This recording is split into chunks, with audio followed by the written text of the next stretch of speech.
Welcome back. Sober experience. You know the deal.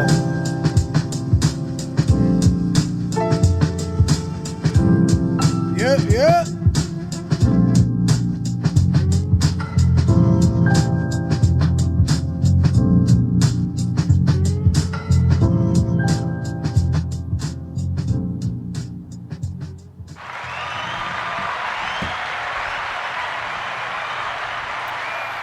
All right, welcome back, Sober Experience. Hope you guys are doing well. Don't forget that's how you shut off the speaker. Share and subscribe on all podcast platforms.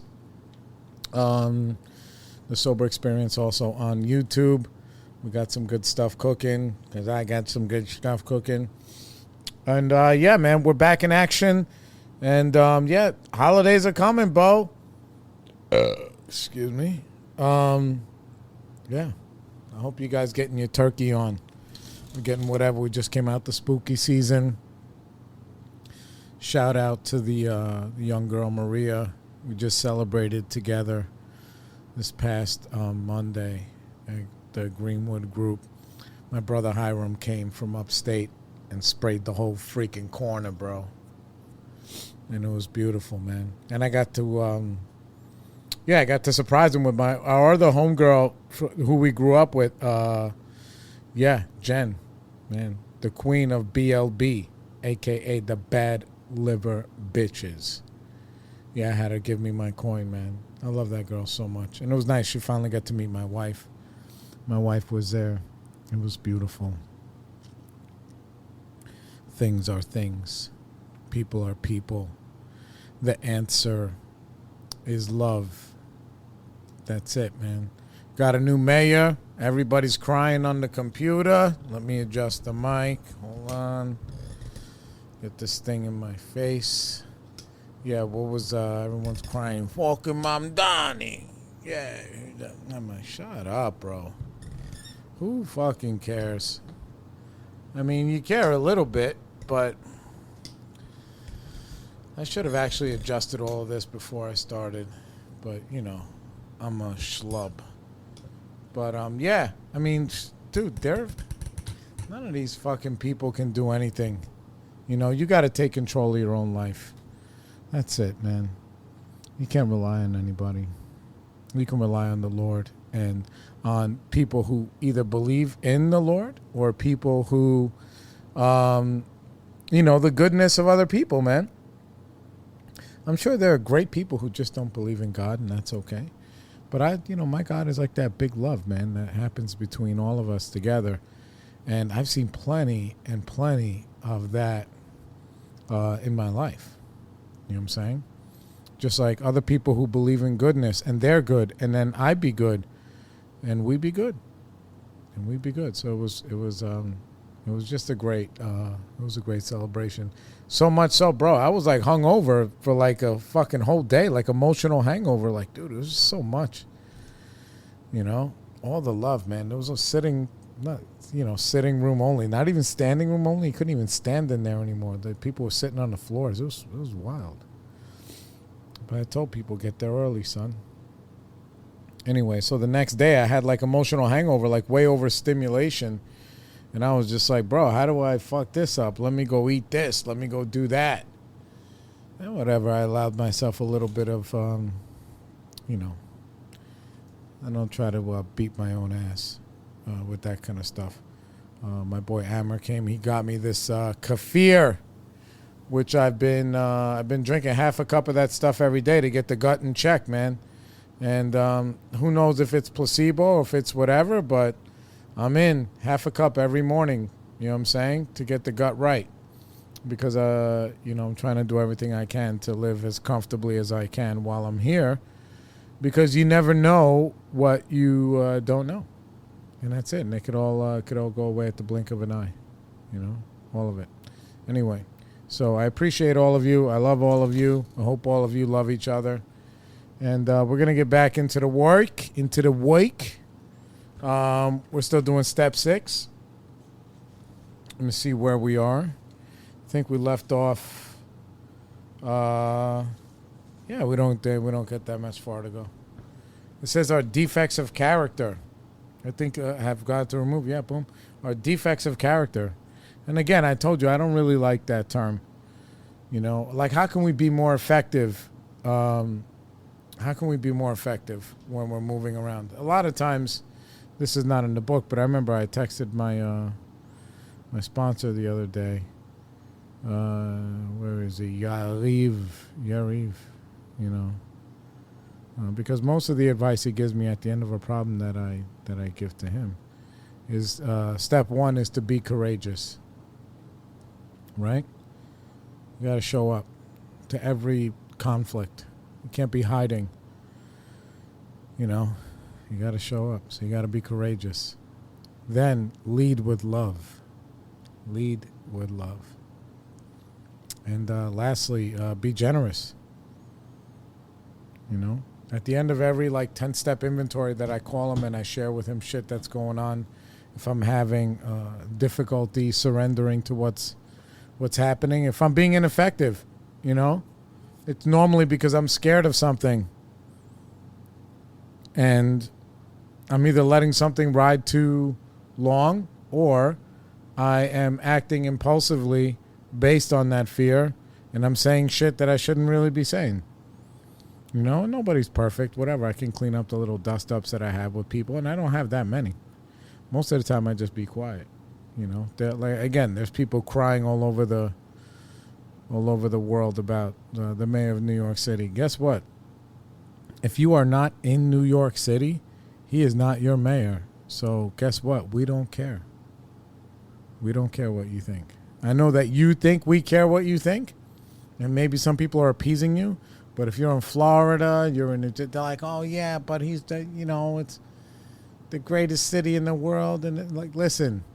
There are people, no offense to other people at all, but either you can do it here or you can't. And it doesn't mean that you're bad if you can't make it here. It is very hard to make it here, you know?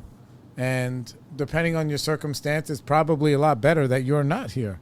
But I'm just saying that if you are not here, who cares? Shut the fuck up. It doesn't affect you in any way. You just need something to cry about.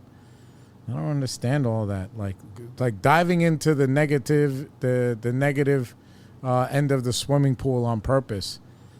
Like, who wants to spend their time with any of that stuff? You know? Yeah, it's just so wild. Anyway, so let me make sure I'm in the right spot. And I believe I am. Yeah, because we're in step 6, which isn't being entirely ready to have God remove all these defects of character. Like, I cannot remove these things on my own. These feelings of inadequacy. You know, these desperate cries to matter to the point that it's actually not helpful. Because then I live in a space where everybody's trying to get me and I'm going to lose stuff. And I'm likely going to lose stuff anyway. That part is out of my control. But what's in my control is if something is going to leave, whether it's a job, money, a relationship, this, that, whatever, I need to really enjoy what I'm doing now then. Until the day it's not here. And that's it. You know what I'm saying? Instead of just worrying. But whatever. Anyway, I'm going to start reading now. By the way, again, sidebar, we're reading out of the NA Step Working Guide book. All right, here we go. Our defects of character. Even after all the work we've done in the 4th and 5th step, we're still not entirely clear at this point about the nature of our defects of character. We're probably wondering where precisely our character defects and our character end and our character begins within the complex structure of our personality. Why do we do the things we do? Is it someone's fault? When did we first feel this way? Why? How? Where? If we're not careful, we can become so self-obsessed that we lose sight of why we're working the 6th step. We need to focus our efforts. Our goal is to raise our awareness of our character defects so that we can become entirely ready to have them removed, not to analyze their origin or indulge in a bout of self-absorption. That's a good statement.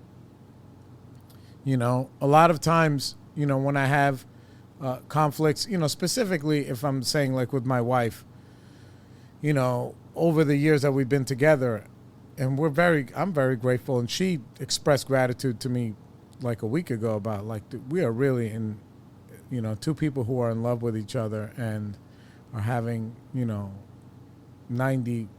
over 90% like a good time, you know, like realistically, you know, like she's not like to me all the old ball and chain, whatever. But, you know, one of the things where if I said or did something that bothered her initially in the beginning, like I wouldn't even understand why it bothered her or why I stepped on this landmine. And I would just say to myself, like, dude, I can sit here for 3 hours starting at 11 p.m. till 2 a.m. and never understand. I don't get it. And I can tell you, okay, yeah, I get it. But then if she's like, what does it mean? I'm like, I don't fucking know. But if you tell me to just don't do this thing anymore, I can work on stopping that behavior. You know? And that's it. And if I don't do that behavior, we don't have to dive under every fingernail of our lives, our life history with and without each other in order for us to oh my God, you really have to get me. Like, dude, I barely get me. How the fuck I'm going to get you? You know, but I can just stop being this way. And then over time, you know, the answers will come to me. And normally it's just, I need to just be more considerate. But a lot of things are on accident, you know, because I don't have, I've grown out of the intention of protecting myself anymore. I don't have that. I just don't have it, you know. It's just so much more freeing to be like really free and say, fuck it. You know, if this person's going to run me over, they're going to run me over. Whether it's the guys that work for me, whether it's my wife, whether it's my kids or whatever, dude, they're going to do whatever they're going to do. I got to be who I am. You know, I can't be like, well, if I do this, then they do this. And if this, then this and this. You know, it's different maybe a little bit when it comes to the kids. As I was raising the kids, like I have to raise them based on principle. Like you behave good, you get good. You behave like shit, you get shit. Because guess what? I'm responsible for teaching you on how the world works out there, which is the world doesn't reward. It barely rewards good. Being good in its own right is its own reward. Nobody's gonna, you know, give you a basket full of goodies because you did the right thing. You know what I'm saying? But if you do the wrong thing, you can't expect people to just, yeah, you dicked me over a little bit, but it's okay. And I'll just give you whatever you want. Nah, it's not the way it works, you know? So that's different when I'm trying to teach my my kids the principles of survival on this earth. I'm not in the business of teaching that to anybody else. So I don't have the same kind of I wouldn't even call it a reward system, but some kind of system of teaching these life skills. Like it's not my responsibility. So bro, you don't get it, you don't get it. You know, but my kids, like I was always on top of that stuff. You know, so there's that. Okay, yeah. So what I'm saying is that you got to have these principles, and then that's what you stem from. That's what you live by. And my principle is like, look, whatever, regardless of what people do, I have to be who I am, and I can't handle being negative for too long. I just can't. It's a waste of time, and I can become a sucker to that, and it consumes me. When I just spend all that time in pain, just being like, no, they don't understand. Can you, being so dependent on other people's things. You know what I'm saying? On how other people are for me to feel good or bad about myself. And it doesn't mean situations are 100% perfect, but it just means that, if I'm doing my best, what else can I fucking do? All right, continuing on. Our character defects are indicators of our basic nature. We are likely to find that we have the same basic nature as anyone else. We have needs, and we try to get them met. For instance, we need love. How do you go about getting love? How we go about getting love is where our defects come into play. If we lie, cheat, or harm others and degrade ourselves to get love, we're acting on these defects. As defined in It Works How and Why, which is another piece of literature, our defects are basic human traits that have been distorted by our self-centeredness. That's a very important thing. You know, they're just us being human, but you're blowing everything way out of proportion. You know? When I used to steal from all the jobs that I had, is because I was so insecure that I thought I would need the money, A, number one. And B, my ego was like, dude, they're not paying me enough. Meanwhile, you know, if I want to be really super spiritual, whatever, you know, I do a dime's worth of work for a nickel. You know what I'm saying? That's how I have to think about all this stuff in order for me to, you know, to really be at even than everybody else, because I'm so obsessive and needy when I feel threatened in any kind of way, whether it's my financial security, my emotional nature, my emotional security, you know, all of that stuff. Whenever it's threatened, woof, brother, if I'm not in touch with the Lord through you guys, with with the other humans, with my sponsor, brother, I will start to put a plan into play to just destroy everything that was given to me, and it was only given to me based on the actions that I've been taking, and you know, a little bit of luck that comes along the pike when you're doing the right thing. That part I believe. You know. Continuing on, with our sponsor's help, we need to list each defect we have and describe in the ways which we act on it. Look at how the defects affect our lives, and more importantly, find out why we're feeling, what we're feeling when we practice it. Imagining what our life would be without such defects will help us see that we can live without them. You know, that's what I'm saying. Like, I've evolved past a lot of some of this stuff where I've had a severe and serious psychic change, where I changed the way that I surrendered to the good on earth. That's what makes me be good, because I'm just like, I just surrendered to the good of that, you know. And it's not perfect. Periodically, look, I want to throw a rock at somebody, and sometimes I fucking do. You know what I'm saying? And sometimes I don't care, and sometimes I do care, and be like, all right, look, I'm sorry, I threw a rock at you. Sometimes I'm like, fuck it, you get what you get, bro. You know what I'm saying? But either way, you know, I've really changed my outlook on how I feel on the inside after years and years of practicing, just doing the right thing as best I can, trying my best on the outside and not shortchanging myself. You know, there's always this saying, like, there's power in the last rep, you know. I don't know what the last rep is, but the last bit of effort, but there's power in that. And when that thing goes, you feel different, you know.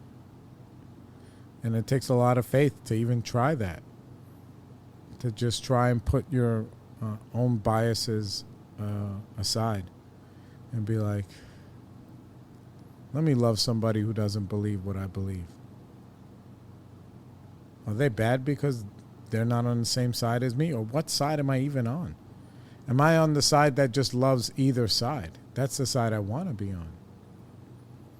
You know? And that's the side that I find the most rewarding. Is not when I, like, you know, not when I have my own God, but when I'm one of, I mean, yes, but not so much that, but I'm one of God's, like, good guys. You know, when I feel like that, like, I'm just trying not to disappoint the big guy every day. You know, I'm out here on a mission. And the mission is community It's acceptance. You know, it's togetherness. That's what it is. Even if it's just one person at a time, but that's what it is for me. You know? That's okay. That's what I imagine my life would be like without it. Yeah. Some of us take practical action by finding out what the opposite spiritual principle is for each character defect. Okay. Bum, bum, bum. These questions I already just answered. You know. So let's move on. Wah, wah, wah. Okay, spiritual principles. Beep, boop, beep. Yeah, that's yeah. Those of you who know me know that that's like my little noise that I make when I'm excited beyond what my body can control. You know, I make these little noises. It's an expression of joy because spiritual principles, oh my God, I freaking love them, bro. I freaking love them. There's nothing more endearing and warming to other people when it's just like, how about I just try to be cool? You know, it's not easy, but why don't I just try that? Okay, here we go. Spiritual principles. In the sixth step, we'll focus on the commitment and perseverance, willingness. We'll focus on commitment and perseverance, willingness, faith and trust, and self-acceptance. At this point in our six-step work, we should be acutely aware of our shortcomings. In fact, we're probably so aware of them in the course of our daily lives, we can see them coming even stop ourselves from acting on them much of the time. It's not always the case for me, man. I told you, I had that emotional hangover. And dude, I was like, the next day, I was ready to just pull every lever. I don't know, man. My mind was just fucking with me, bro. It was just fucking. And I just had one of the best evenings ever. And I think maybe because it's easier for me to show up for other people than to see all people show up for me. That's just my thing. You know what I'm saying? And there's a lot of people who are in my life that are in the program that are young kids. And, you know, I was hugging them and telling them, listen, you need to stay around. Because we need you. You know what I'm saying? Like, we freaking need you, bro. Or sis, or whatever. Like, we need you. And they were like... And I meant it. And I wasn't saying it to be nice. I was saying it to be real. And they were like... welling up that I told them that. You know, you're important. We need you. No, we don't want you. We need you. You know what I'm saying? But, like, yeah, I was ready. Oof. My God, all the... things, bro, the fucking food, you know, I could have pulled every lever, the food, the porn, the fucking fuck the gym, I like dragged myself through the workouts. I did them, you know. Tonight I got a little yoga action that I got to do, which is good because I did so much deadlift yesterday. My back is a little bit whatever. You know, so there was that. But, like, yeah, it was fucking loud in between my ears. Maybe it was just all the demons and the sickness saying, you do not deserve any of that shit that you got yesterday. And nobody liked your fucking cake. Even though I had chocolate cream pie, which is amazing. But, yeah. Anyway, so whatever it was talking to me, and I was ignoring it. Because it was telling me to do things that I did not, that I knew were not serving me. All they were going to do is make me feel worse. Like, make me feel good for that split second when I go do that, whatever it is. But make me feel worse after I did it. You know, there's a difference between relief and results. And I spent most of my life just going for relief. You know what I'm saying? And then just like everything was just built on my whole life, my whole persona, my whole character was just built on, you know, nothing substantial by any means.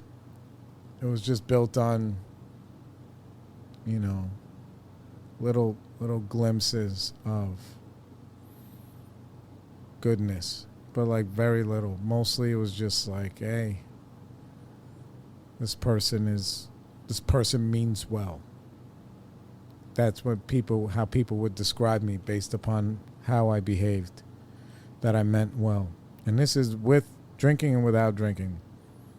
And that's the truth. I was trying to break it down at the anniversary, like, dude, it took me, I was telling all these people, like, you have to do this kind of work just to get the tools. Now, applying them is so freaking hard. It's so hard to, like, where is the line where you're standing up for yourself? You know what I'm saying? Like, what is it? Yeah, where's the line where you're standing up for yourself or where you're being, like, overly aggressive? Like, where's that line? I used to not know that there was a line. So the only way I would stand up for myself was to do something to you. And then my paranoia would have me do something to you first because I knew that you were going to do something to me eventually. So I set myself up based on, by taking actions based on that stupid belief. And what I did, I set a train of stuff in motion where I hurt somebody else, and then of course they're going to hurt me. And guess what? It would be even worse if I just hurt them and they didn't hurt me.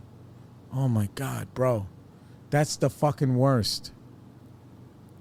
That is the worst. When you do something to somebody out of what you feel is self-preservation, but nobody's coming after you. Maybe you keep something from them.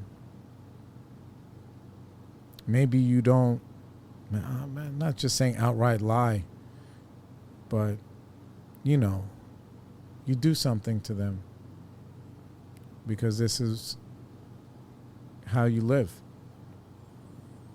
and you have a whole life that is all of that. And it becomes unbearable to hold. And then you have to change that where, like, it doesn't matter that this person even did something to me. I cannot do anything to them. And then eventually it grows into, then there's still that trepidation where, like, it becomes an injustice. That's a good word my sponsor uses. An injustice. I fucking did everything and you still did this shit to me. Like it's going to be some sort of equation or like you're on the seesaws or whatever, right? Like, no, man. No. You graduate from not wanting to hurt people because you realize you're hurting people to not even worrying about whether or not they're going to hurt you. I don't really, like I said, I don't really have that. I don't have that in me anymore. It took so long to really turn that corner. So like the first, 5 years or more, 5 years of my recovery, I was living a life not based on spiritual principles. I was doing the step work and whatever, but I still had this job that was not, or a career that was not 100% spiritual in any way. It was just like, how can I get more? How can I be more? And fuck them. I'm going to get whatever I think I need or whatever. And it just took maybe 2 years or 3 years for it to bother me all the way till I stopped doing that.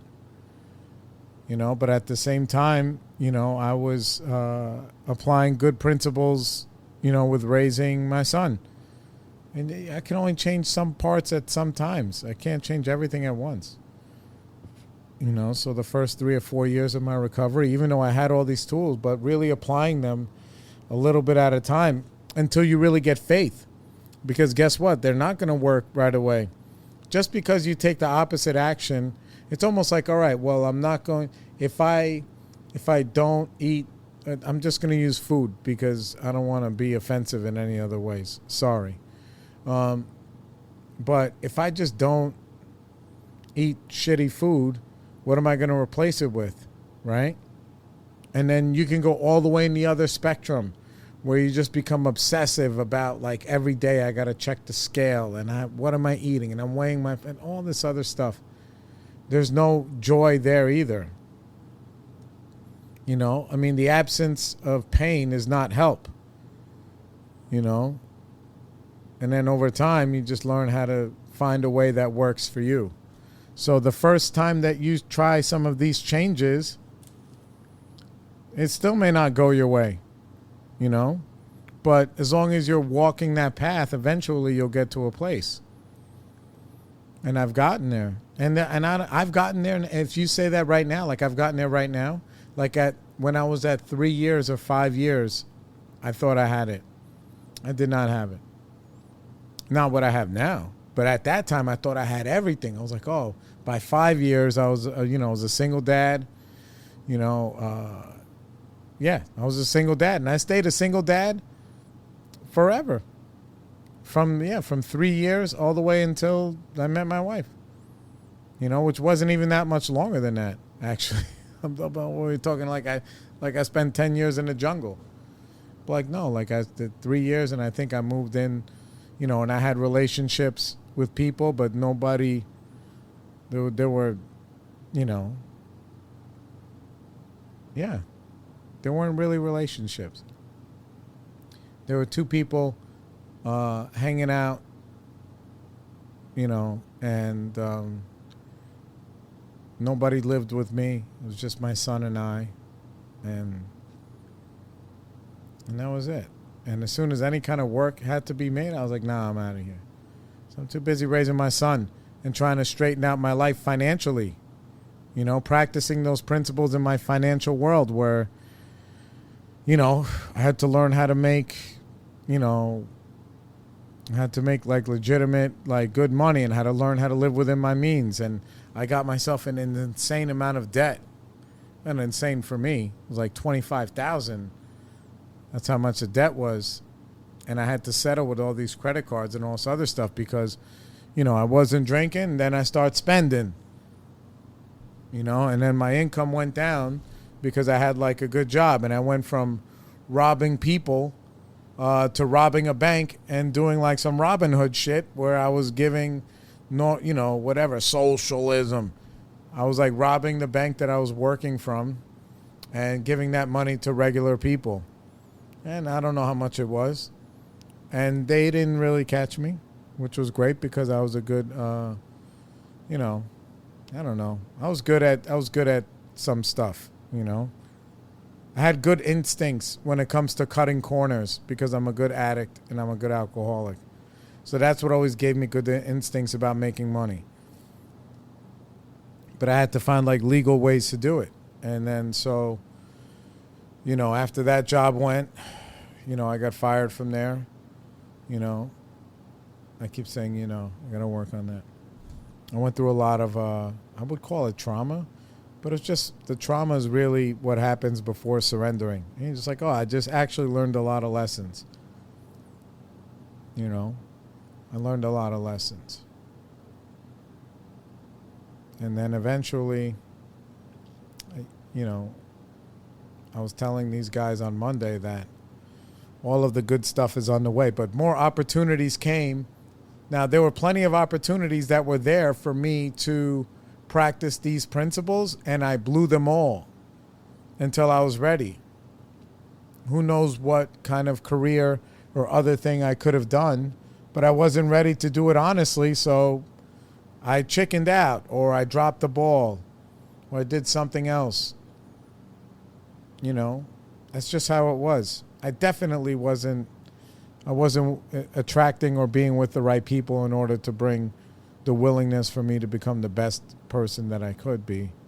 I wasn't attracting that on any level. I was like a good, like a flyer to a good party. That's what it was. They're like, oh wow, man, this guy, look at him. Wow, he's sober. And back then being sober and you're in your 20s, sober, single dad, got his own apartment. I had a nice apartment. Got his own shit, whatever. I wasn't, like it sounded like, wow, this guy's got his shit going on. But it wasn't all the way held up legitimately. I still had a lot of work to do. So I was attracting people who would be attracted to something like that.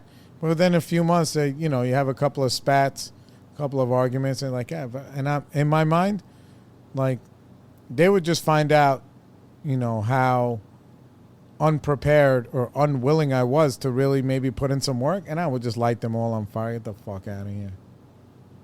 Next. Because I had a good flyer. But again, there was no substance. And then I started my business. And then in the beginning of my business, yeah, man, I mentioned it on Monday. I knew how to make money and how to build something. I didn't know how to be a good boss. I didn't know how to be a good owner. I didn't know how to respect my workers. I didn't know how to do any of that stuff.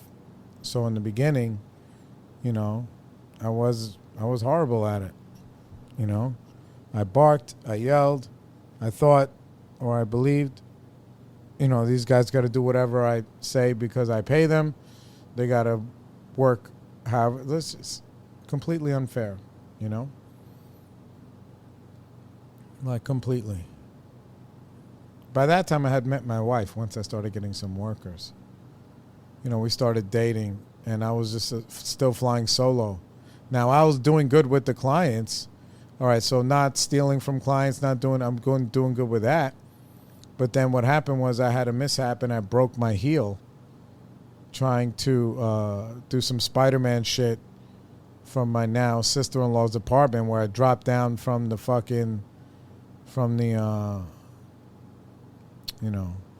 her balcony to my wife's balcony to open the sliding door because my wife be forgetting her fucking keys. And at that time, I was wearing some cute little fucking sneakers that were like barely sneakers from Daffy's because I thought they were fucking dope, and I thought who I was. Yeah, and I broke my heel. And then eventually that led to me not being able to work. Then I had to hire a helper. Who did I hire? My sponsee. Fucking, I don't want to say his name. And he was my first guy. And I worked him crazy, and then we needed another guy because the business kept building, because I was smart at building. Again, I can put together a good flyer. That's what I'm going to say it. I can ring the bell, like, you know what I'm saying? I can do that, and I can put on a good show for clients. And now I mean all of it, but at the time, I didn't even know how to do my job very well. I didn't. But as it went along, he lobbied for another guy that we knew, and he came and he worked, and then I got another guy. So, I was building my stuff, and we're making money. I moved in with my wife. My wife actually and I moved together. We tried to get into the apartment that I was in, but my landlady didn't want any kids in the apartment. And I had a dope-ass apartment, and it was very inexpensive. So we had to get our own space.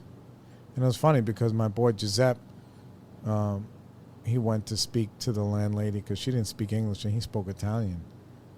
And mind you, this whole time, as I was evolving financially now a little bit, when I first got that apartment, I was scared to death of her, because I'm like, this lady could kick me out at any moment if I do the wrong thing. And number one, I don't have any more money to move.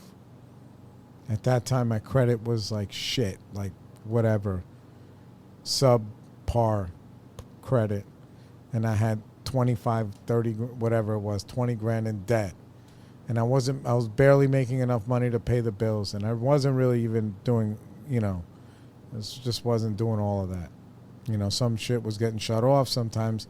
But I was sober enough that I could borrow money from my dad if I was short on rent, and he'd give it to me and be like, all right, I see you're trying to do the right thing, and blah, blah, blah.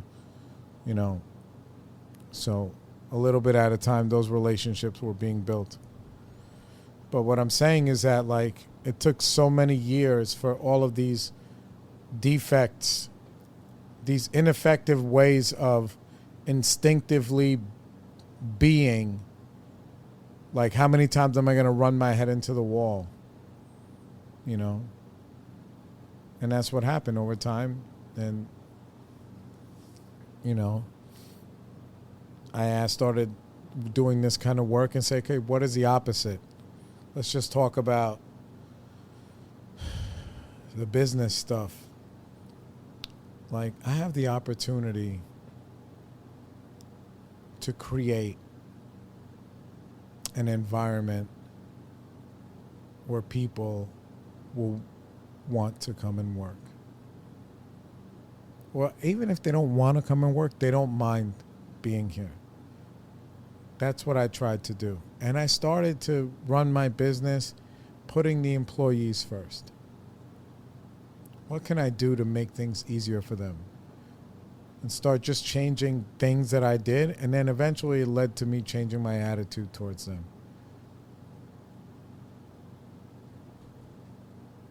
Looking at all of us as like partners. An example is like I would get a new vehicle or something and it would go to them. It wouldn't go to me. We started changing the schedule.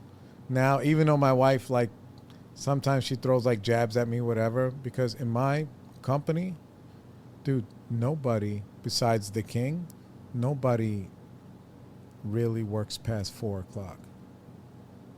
It does not exist. At 4 o'clock, you are going home. Or you should be on your way home by 4:30 or whatever. 5 would be the big bet. Then I'd be like, okay. But I try to set up all the work so that they're done at least by 4. Meaning the last stop that they do starts at 2:30. Now, it could also mean like that I try to make that last stop, you know, not on the Upper West Side, you know, maybe so that way they can get home easier, because sometimes these guys both live far. But guess what? They both drive vehicles all the way home. Like, they don't have to stop here, drop off stuff, and then go. Like, no, they just go.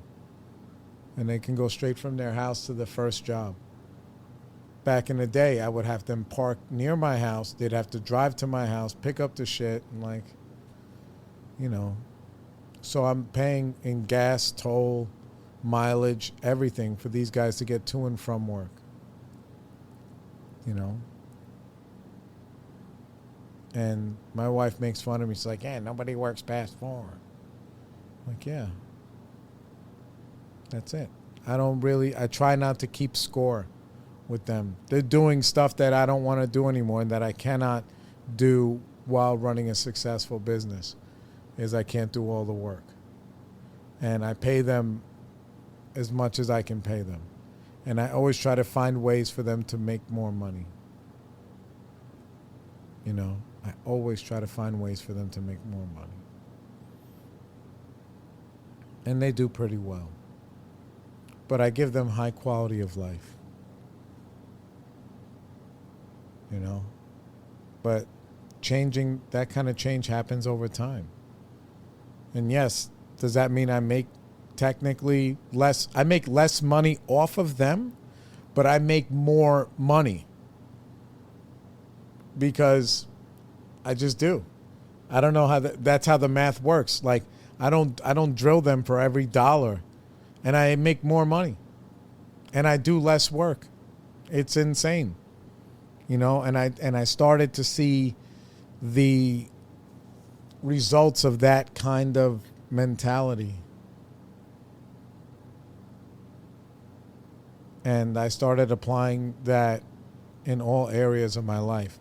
But it took so many years, because then when I moved in with my wife, I mean, it wasn't World War III, but it was not World War, but let's just say the Spanish-American War, or Korea, or Vietnam. You know, we went through so much. I had to do a lot of changing, and so did she.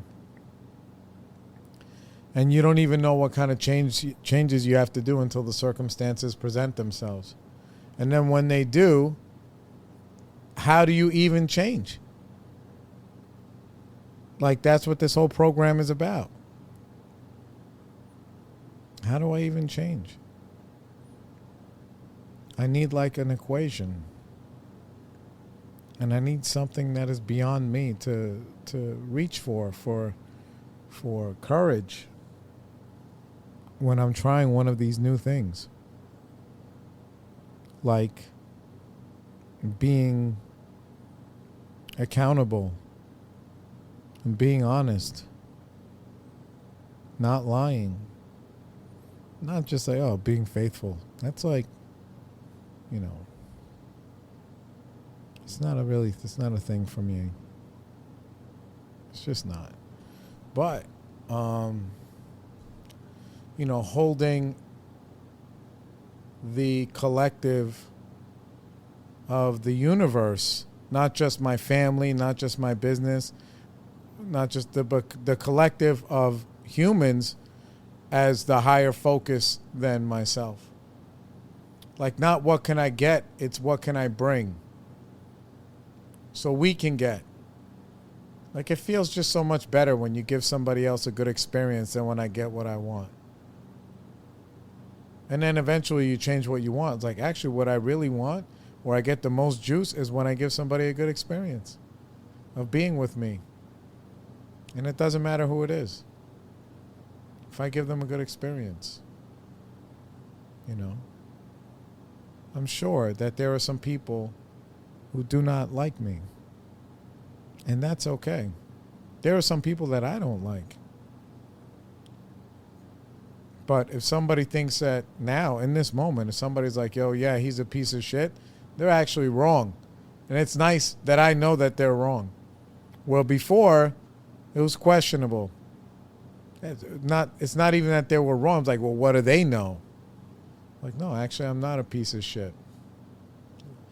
If you think I'm a piece of shit, it just means that you're fighting with you got beef with yourself.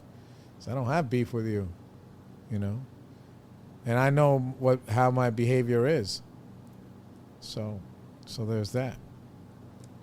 But yeah, just you're never all the way there. But each time that you have the opportunity to grow closer to somebody else, you're actually we you actually have the opportunity to grow closer to God. Because you're going to need something outside of yourself in order to be brave enough to try something new. Because for me, it's impossible to do on my own. There's a little scared fucking weasel that never gets enough. And sometimes his voice is loud. But I have to ignore it. And it's fucking hard when because I think I might have shared this already. I was talking to my boy Paul, who has a podcast also, and a YouTube channel, 3 Legacy Recovery Recordings. It's really good. And I was telling him, dude, that self, when it's like, what about me? That guy, he shows up unannounced with a motherfucking whistle. And he's like, when is it going to be my turn? I'm the scorekeeper. I did all of this stuff. I'm giving out demerits. How dare you? It's like, how dare you, world?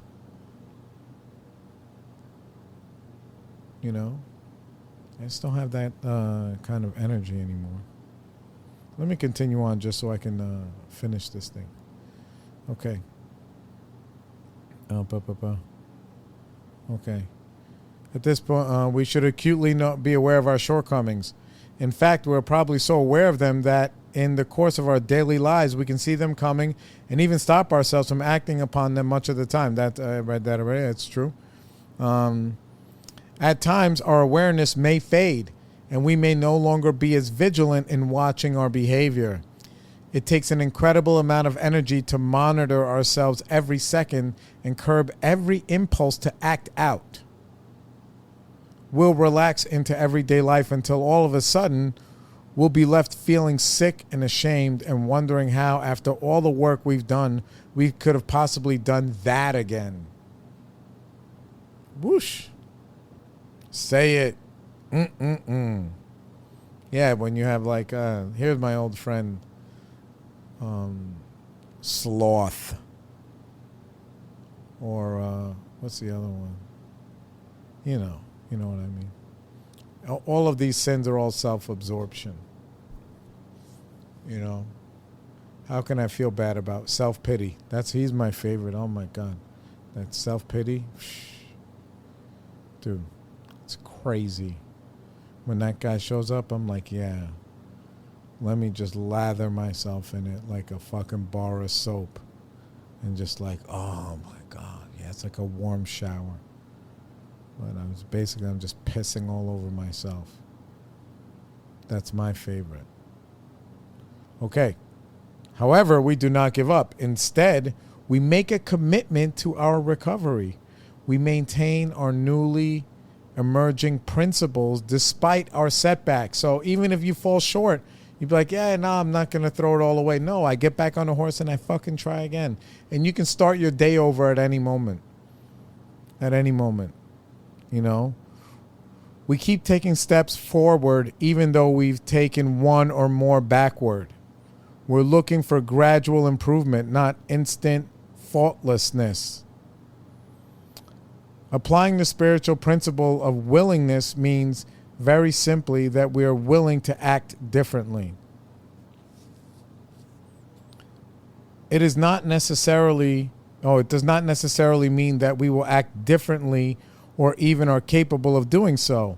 We can perhaps best illustrate this attitude by an example. Suppose we've been dishonest in any way, dishonest. With our families, with our employers, with our friends, in many ways, ranging from the minor to the severe. While it may seem better to become willing in layers, what does it say? While it may seem better to become willing in layers, focusing our willingness on the worst or the most destructive forms of dishonesty first. All right, so that's what I mean by layers. This step says that we are entirely ready to have all of our defects removed. That means being willing never to be dishonest again, even in a minor way. This may seem like more than we can expect of ourselves, but we only have to do it for today. It's like how long can I go in a day without lying? Even like a lie that doesn't hurt anybody, but just a fictitious lie that I can tell. I can spin a lie to make myself fit in with somebody and do that kind of stuff. Like stealing the story or stealing the moment. Like somebody else has a good moment and they're sharing something with me. I can just say, wow, that's incredible. Wow, that's very powerful. Thank you for that. And then shut the fuck up. Instead of adding, oh, well, you know what happened to me? Like, you know, and using a way to try to connect with somebody. Meanwhile, they're trying to connect with me. I'm already connected. I don't have to connect with them anymore. And basically, I'm shitting all over their moment when I do stuff like that. When I can just be cool. Okay, let's keep going on. It's hard to have this kind of willingness, especially when the apparent consequences for mild dishonesty aren't so severe. What did I just say? Bro, woo-hoo. That's so good. That's so good. The consequences for mild dishonesty aren't so severe. We may be aware that we're not being entirely honest, but we think we're not hurting anyone and we're getting away with it, so why be so concerned about it? Brother, how do I fucking know what's going on with things going on? All right. But it's this kind of thinking that has perhaps the most severe spiritual consequences. It may turn out that no one is obviously harmed by our dishonesty and that no one ever finds out, but the dishonesty reverberates in our spirits from then on. Even if we're not consciously aware of it, even if we sleep just fine that night, the result of acting on a defect when we have the ability not to is an impairment of our spiritual growth. If we continue being unwilling, we'll eventually paralyze our spiritual growth. Question, am I willing to have all my defects of character removed at this time? Yes. And what have I done to show my willingness today? I've shared with you guys about, what they are and how I just try not to indulge in them. Okay. Moving on. Let's say, okay. The amount of, I know we're going long today. I'm sorry, bro. We're at 55 fucking minutes. All right. The amount of willingness we have to develop in this step requires a corresponding amount of faith and trust. We have to believe that a higher power is going to work in our lives to the exact degree that's necessary. Continuing with the example of dishonesty, we have to trust that our higher power isn't going to remove the defect of dishonesty from our lives to such a degree that we become brutally honest, incapable of remaining silent, even when speaking the truth would hurt somebody. Whoosh! What do they say? Say what you mean, but don't say it mean? That kind of thing. That's crazy. That's crazy. I used to live like that. Well, I got to be honest with you. I love you, so I got to... No, it's bullshit. I couldn't wait to bully somebody with honesty. I can't do that anymore. Little times when I feel it welling up, it never makes me feel good. As long as we get out of the way so God can work in our lives, we'll experience the exact same degree of spiritual growth we need. All right. We only got a couple questions left. To what degree is my fear of what I will become still present? It is not, but it used to be a paralyzing fear. It even says so in the book, like, what will become of me? I'll look like the hole in a donut. Yeah, what will happen to me if I just do the right thing? If I don't have a backup plan, if I don't cheat on this girl, what will happen to me? How will I feel safe? And if I don't do that, how about I don't snoop through her fucking phone or do some shit online or whatever, try to break into her emails or whatever,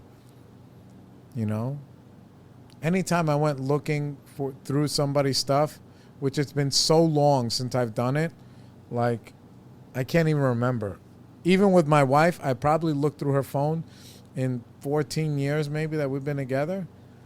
Dude, I think like maybe 2 or 3 times. And the amount of anxiety that I had while I was doing it was unfucking bearable. If she would have saw me, she would have been like, holy shit, bro, what are you doing?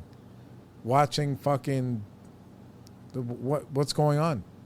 That is so, I can't handle it. So I just rather not do that stuff. Yeah. Oh my God. As long as we get out of the way so God can work in our lives, we'll experience the exact degree of spiritual growth we need. Okay, I read that. Yeah. How am I increasing my trust in God and my understanding by working this step? I have to have him or invite him, her, it, whatever, the higher power, in between me and the next wrong action. And sometimes I don't have it, so I make phone calls to people that I know, that I can tell them myself and say, listen, I feel like doing some shit and the stage is set. So sometimes it used to be this, I'm about to go do some shit. And now, and that's like a 5-alarm fire. And now I have enough people in my life that I check in with on a regular basis that they see like, dude, you are setting a stage. So now they get me during the stage setting thing.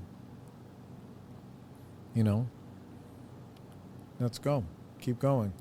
With words like entirely and all playing such a prominent role in this step, it's easy to become overly self-critical and perfectionistic.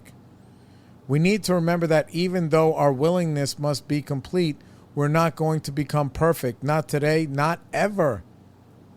When we act on a defect against our will, we need to practice a principle of self-acceptance. We need to accept that while we're still capable of acting out, we're also still willing to change. With that acknowledgement, we renew our commitment to be changed. We've grown exactly as much as we're supposed to for today, and if we were perfect, we would have no other further need to grow, which is bullshit. Do I accept myself today? Yes. Impulsively answer yes. What do I like about myself? I like the fact that I know that I as far as I've come, and I could keep telling stories about, all right, this year I did this year I did this. Like I've been on this journey for, now 22 years. I'm still not there. And I'll think that I've arrived now, and at 25 years, I'm going to be like, dude, at 22, I was like, I wasn't there. I wasn't here. I'm going to be a constant road on self-improvement. The only way you can coast is going downhill, and I don't want to do that. So what I like about myself is that I continue on the path. And the areas that I fall short, I'm willing to pay the price, whatever they're on, until I'm willing to change. But there's very few things that I have going on that, I'm just, I'm basking in the grace of the glory of the Most High, of the Lord.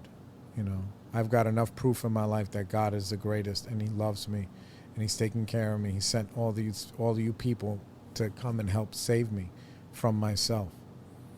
That sometimes it's just, I don't want to let you down. And that's enough if I don't care enough about myself. What has changed since I've been working the steps? My whole life, a little bit at a time, has changed. And it's going to keep changing. And I'm excited about where this, it's like a never-ending love song, this life, Let me mark this book here. Oh, actually, is this the very last paragraph? Oh, no, there's more shit on the back. All right, so we'll pick this up in a week. Yeah, so, stay on it. Do not hurry, but do not rest. Be good to yourself, but also be, strong on yourself. Discipline. Get some community. Get some people to help you, to help hold you accountable. And with love. Like, there's nobody that is in my life that is in recovery that, when I did some fucking foul, fucked up shit, nobody was ever like, oh, I'm disappointed in you. Not once. They were like, all right, man, you're going to pay what you owe, but I love you. And if you want, we can help so you don't become a repeat offender. So share, like, and subscribe on all podcast platforms. The Sober Experience. Please, our YouTube page as well. And I'll see you guys in another week or so. Oh, polar bear season has returned. Woohoo! Water's getting cold. So, I'm excited about that as well. Second year being the president. We're not fucking around, man. All right. Peace.